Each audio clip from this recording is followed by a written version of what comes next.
今天我们来看这台韩国饮水机，品牌东阳 Magic， 型号 WPU8900C。今天我们要为这台饮水机更换滤芯，并进行清洗服务。让我们开始吧。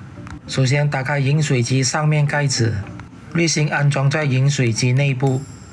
我们可以看到这台饮水机配有3支滤芯，在此看来旧的滤芯是2020年更换的，这意味着已有几年未更换滤芯和清洗饮水机了。在更换新滤芯之前，我们需要对滤芯进行排水操作，排放活性炭并冲洗滤芯，然后就进入清洗环节，清洗浮球盖子和平衡盖。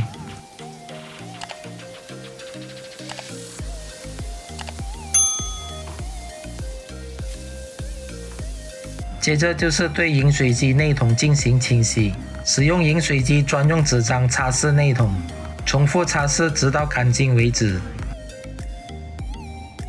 跟着进行高温杀菌消毒，将高温蒸汽喷射到桶内进行彻底杀菌，然后对着开关也进行高温蒸汽喷射，以确保各部分都消毒干净。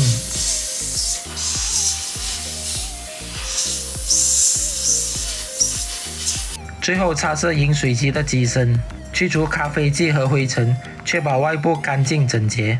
在盖上盖子之前，我们要仔细检查刚刚更换的滤芯是否有漏水，如果确认没有漏水，才能盖上盖子。那么我们的滤芯更换和清洗服务就完成了。感谢你的收看。